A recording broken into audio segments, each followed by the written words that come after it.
ان کا بیٹا عبداللہ موجود تھا کہ کوئی نہ؟ زور سے بولو، زور سے بولو۔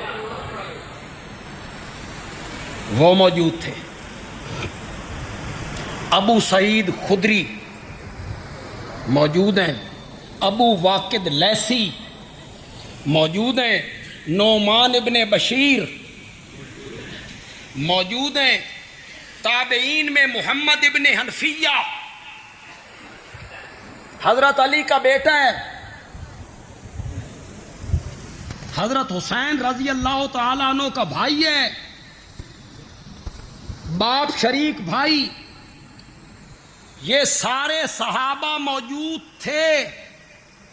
بولو، اگر کفر ناچ رہا ہوتا، ظلم ناچ رہا ہوتا، تو حضرت حسین اکیلے نکلتے یا یہ صحابہ بھی ساتھ نکلتے؟ تم تو سنی ہو، میرے مخاطب تو تم ہو، ان سے میں نے کیا بات کرنی ہے؟ جو ابو بکر و عمر کو مومن ماننے کے لیے تیار ہو، ان سے میں نے کیا بات کرنی؟ انہوں نے تو یہی ثابت کرنا ہے کہ یہ سارے مفاد پرست تھے، مطلب پرست تھے، ان کو دین، اسلام، شریعت کی کوئی پرواہ نہیں تھی، صرف خاندان علی کو پرواہ تھی۔ انہوں نے تو یہی ثابت کرنا ہے، تم بھی یہی ثابت کرنے میں لگے ہوئے ہو۔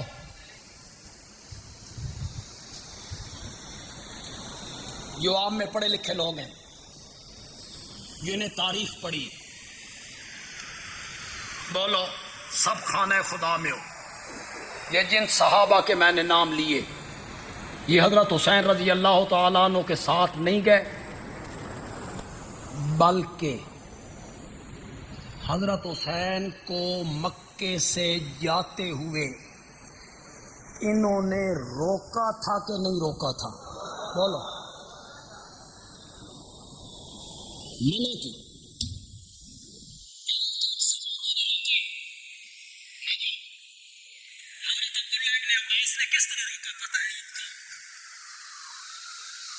جب یہ نہیں نہ رکے، انہوں نے کہا حسین اگر مجھے یقین ہوتا نا کہ میں تیری داڑھی پکڑ کے یا سر کے بال پکڑ کے تجھے روک لوں گا تو میں وہ بھی کر دیتا، اور اگر مجھے پتا ہوتا نا کہ میں تیری سواری کے سامنے لیٹ جاؤں تو تو رک جائے گا تو میں یہ بھی کر لیتا۔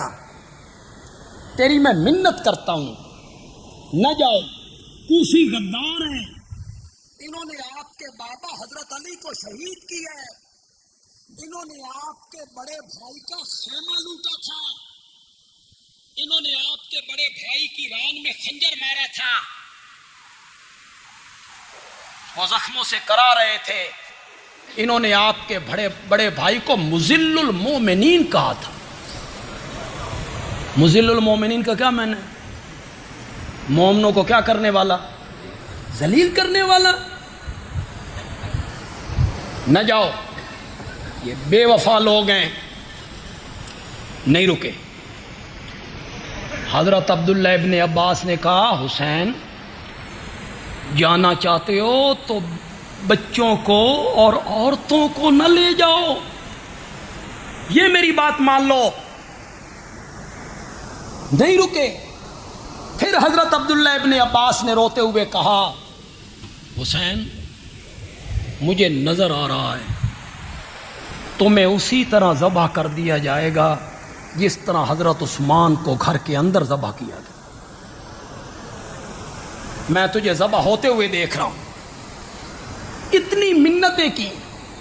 حضرت عبداللہ ابن عمر نے روکا، ابو واقد لیثی نے روکا، ابو سعید خدری نے روکا، ایک صحابی نے روکا، اور حضرت حسین رضی اللہ تعالیٰ عنہ کے بھائی محمد ابن حنفیہ، اور تاریخ پڑھنے والے نوجوانوں، حنفیہ تو اس کی ماں کا بھی نام نہیں ہے، حنفیہ تو اس قبیلے کا نام ہے جس کے ساتھ اس کی ماں کا تعلق تھا۔ بیٹے کو باپ کے نام سے پکارتے ہیں کہ ماں کے نام سے؟ باپ اگر ہو تو پھر باپ کے صرف عیسیٰ ہیں، حضرت عیسیٰ، ان کا باپ کوئی نہیں، انہیں کیا کہتا ہے عیسیٰ ابن۔ اسے محمد ابن علی کیوں نہیں کہتے ہو بھائی؟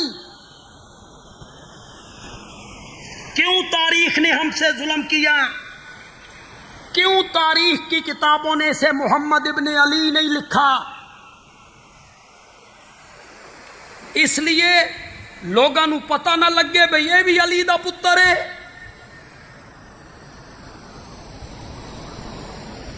اس لیے کہ اس نے کربلا جاتے ہوئے اپنے بڑے بھائی حضرت حسین رضی اللہ تعالیٰ عنہ کا ساتھ نہیں دیا تھا۔ تم نے وہ بدلے اتارے اس سے، اس نے ساتھ نہیں دیا، تم نے بدلے اتارے کہ لوگوں کو پتہ نہ چلے کہ یہ بھی حضرت علی رضی اللہ تعالیٰ عنہ کا بیٹا ہے۔ روکا۔ حضرت حسین رضی اللہ تعالیٰ عنہ نے فرمایا محمد تم میرے ساتھ چلو۔ انہوں نے کہا میں آپ کے ساتھ نہیں جاؤں گا۔ حضرت حسین رضی اللہ تعالیٰ عنہ نے فرمایا اپنے بیٹوں کو بھیج دو۔ انہوں نے کہا جو کام میں اپنے لیے مناسب نہیں سمجھتا وہ اپنے بیٹوں کے لیے بھی مناسب نہیں سمجھتا۔ میں اپنے بیٹوں کو بھی نہیں بھیج، نہ خود گئے نہ بیٹوں کو بھیج۔ روکا، منع کیا۔ اب بولو جتنے لوگ بیٹھے ہو، اگر انصاف دی ماں مر نہیں گئی تھے، اگر سامنے ظلم ہوتا، کفر ہوتا تو یہ ساتھ دیتے۔ انہوں نے ساتھ نہیں دیا بلکہ حضرت حسین کو بھی منع کی، تم بھی نہ جاؤ۔ یہ میرا استدلال ہے۔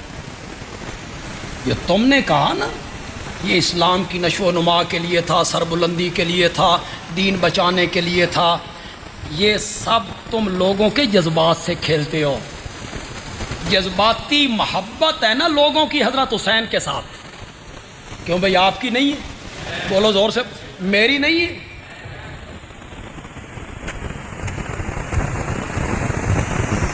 میں اپنی تقریروں پہ کمنٹ پڑھتا ہوں، اول تو میں پڑھتا نہیں کہ میں کہتا ہوں یار ساری گالیاں پڑھنی پڑ جائیں گی، پھر کبھی کبھی پڑھتا ہوں وہ دو جہان دی گال ہے، اہل بیت کا دشمن ہے، لعنت ہے، خاندان علی کا دشمن ہے، لعنت ہے، اس کا حشر یزید کے ساتھ ہو، ساڈا حشر حسین دے نال ہوئے، تہاڈیاں شکلاں سونیاں نے۔